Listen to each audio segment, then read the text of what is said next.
कोणत्याही ठिकाणी जाताना जाण्यापूर्वी आपली पूर्वतयारी जेवढी चांगली असेल, तेवढं त्या ठिकाणी यश मिळण्याची टक्केवारी किंवा शक्यता ही अधिक असते.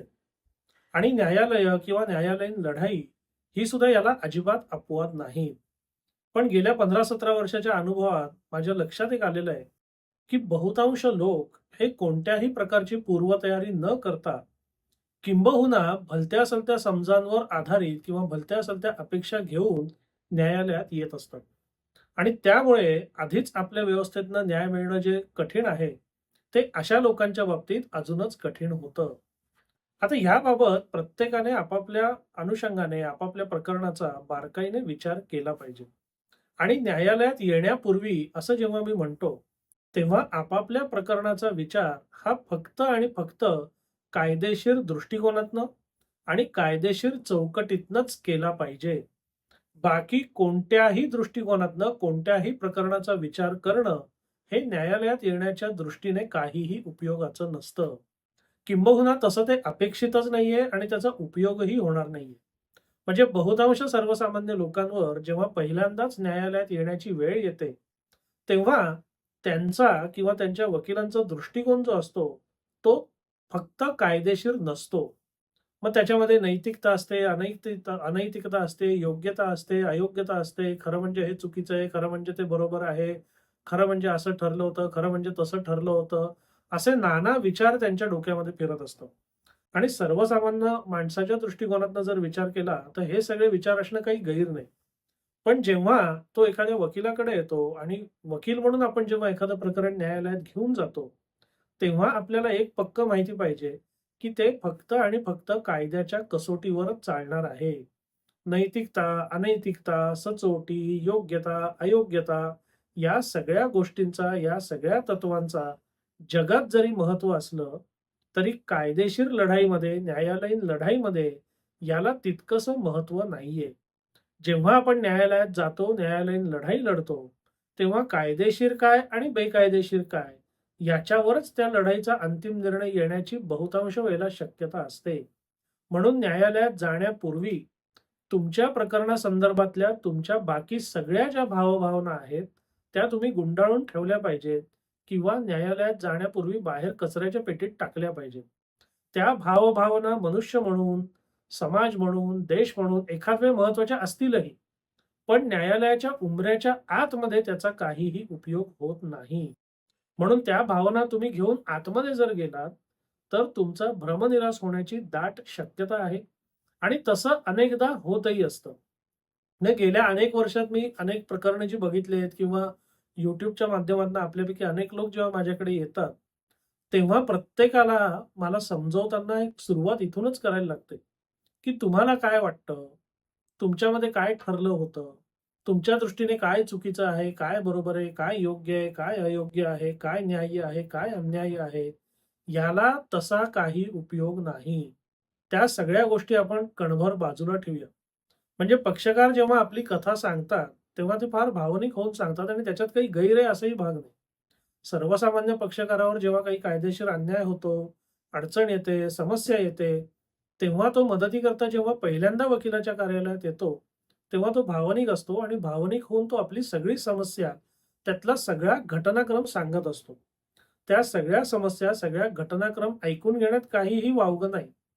पण नंतर जेव्हा त्याला सल्ला मार्गदर्शन करायची वेळ येते किंवा त्याचं प्रकरण बनवायची किंवा हाताळायची वेळ येते, तेव्हा मात्र त्यांना हे स्पष्टपणे सांगितलं पाहिजे, की ही सगळी कथा जी तुमची आहे, ती 100% जरी आपण खरी मानली, तरी त्यातल्या सगळ्या गोष्टींचा उपयोग आपल्या प्रकरणामध्ये होणार नाही आहे.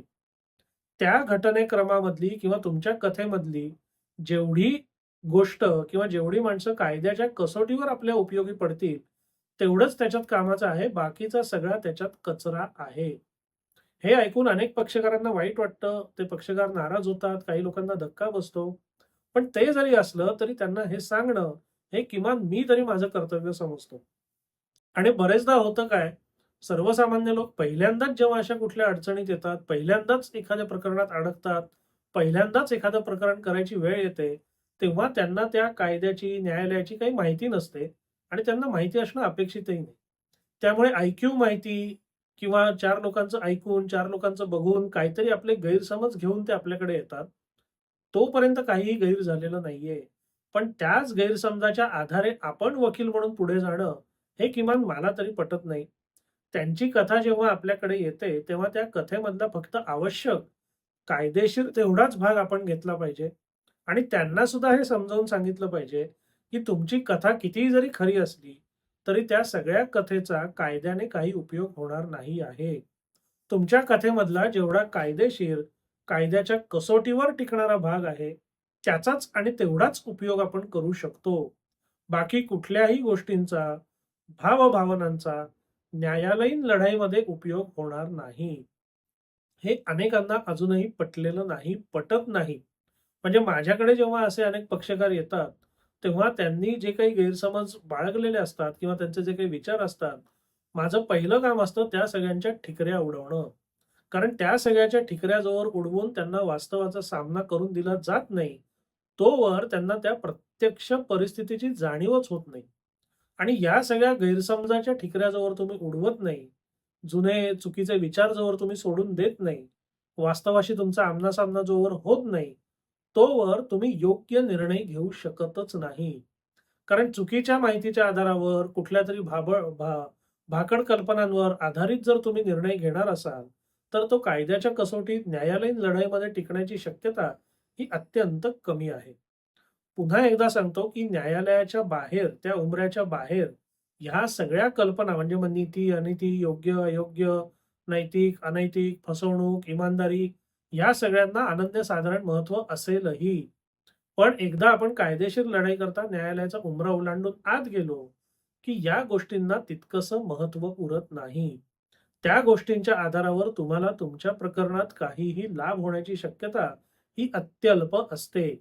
म्हणून जेव्हा तुम्ही न्यायालयात जायची तयारी करता, एखाद्या कायदेशीर लढाई करता, एखाद्या कायदेशीर ठिकाणी जायची लढाई करता किंवा त्या लढाईचा विचार करता, तेव्हा आपल्या प्रकरणाचा, समोरच्या प्रकरणाचा, एकंदर सगळ्या प्रकरणाचा सगळ्या अंगांनी फक्त आणि फक्त कायदेशीर दृष्टिकोनातनच विचार करा.